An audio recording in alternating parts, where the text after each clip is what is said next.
ครับและในขั้นตอนแรกแล้วก็ขั้นตอนเดียวของเรานะครับผมก็จะนำเจ้าเหล็กแผ่นตัวนี้เนี่ยไปเจาะรูครับโดยที่ผมจะเจาะตรงกึ่งกลางของเหล็กแผ่นนะครับวัดจากส่วนปลายเข้ามาประมาณสัก1เซนหรือว่า1เซนครึ่งก็ได้ครับแล้วก็จะเจาะรูตามขนาดของน็อตที่เราเลือกใช้งานครับอย่างอันนี้เนี่ยผมก็จะเจาะเป็นรูขนาด8มิลลิเมตรนะครับแล้วก็6มิลลิเมตรครับก็จะเจาะข้างละ1รูนะครับ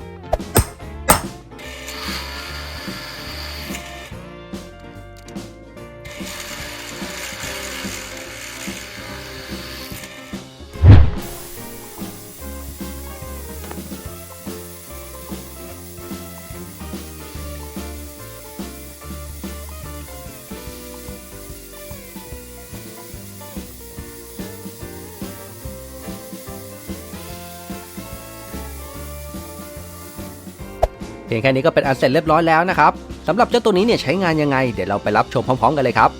และวิธีในการใช้งานนะครับเราก็จะเจาะรูที่ชิ้นงานตามขนาดของดีเวทน็อตที่เราเลือกใช้งานปกติเลยนะครับเราก็จะนำอุปกรณ์ของเรานะครับแล้วก็น็อตตัวผู้ที่เราจะต้องใช้งานครับเราก็จะนำแหวนมาใส่ที่น็อตตัวผู้แบบนี้1ตัวนะครับแล้วก็หยอดน้ำมันหล่อลื่นครับจะใช้เป็นโซเน็กก็ได้นะครับ W40 หรือว่าจะเป็นจาระบีก็ได้ครับแต่ถ้าเกิดไม่มีจริงๆเนี่ยก็สามารถใช้เป็นน้ำมันพืชแบบผมก็ได้ครับเราก็จะใส่แหวนเอาไว้2ชั้นแบบนี้นะครับแล้วทุกชั้นเนี่ยก็หยอดน้ำมันหล่อลื่นเอาไว้ครับแล้วก็จะมาประกอบเข้ากับรูที่เหล็กแผ่นของเราแบบนี้ครับ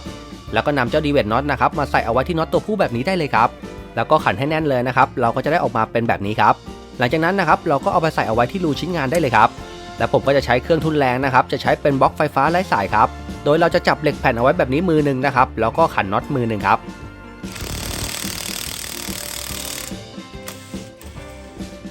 แค่นี้ก็เสร็จเรียบร้อยแล้วนะครับสำหรับในการย้ำดีเวทน็อตของเราครับก็ย้ำได้แน่นเลยนะครับแล้วก็น็อตที่ผมใช้เนี่ยก็เป็นน็อตตัวเดิมด้วยนะครับเกลียวน็อตก็ยังสามารถใช้งานได้ปกติครับไม่มีปัญหาอะไรนะครับในคราวนี้เนี่ยเรามาลองดูกับขนาดที่ใหญ่ขึ้นกันบ้างครับก็จะเป็นขนาด8มิลลิเมตรนะครับแล้วเพื่อนๆเนี่ยอย่าลืมหยอดน้ำมันหล่อลื่นด้วยนะครับจะได้ไม่มีแรงเสียดทานมากเกินไปครับ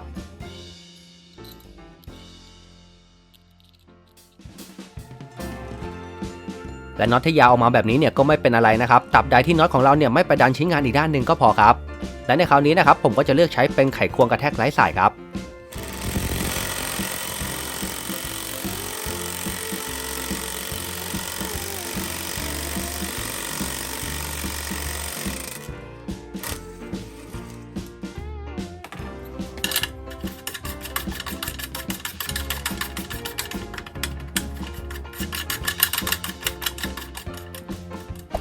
และเจ้าตัวนี้เนี่ยก็ถือว่าทำได้ง่ายมากๆเลยใช่ไหมครับหรือจะเรียกว่าไม่ได้ทำอะไรเลยก็ว่าได้ครับแค่นำเหล็กแผ่นนะครับมาเจาะรูตามขนาดของน็อตที่เราจะเลือกใช้งานเท่านั้นเองครับเท่านี้ก็สามารถใช้งานได้แล้วนะครับและถ้าเพื่อนๆท่านใดที่ชอบคลิปนี้นะครับก็อย่าลืมกดไลค์กดปุ่มติดตามแล้วก็กดปุ่มกระดิ่งเพื่อรับการแจ้งเตือนคลิปวิดีโอใหม่ๆก่อนใครครับสำหรับในคลิปวิดีโอนี้ถ้าผมทำได้คุณก็ทำได้วันนี้ต้องขอตัวลาไปก่อนครับสวัสดีครับ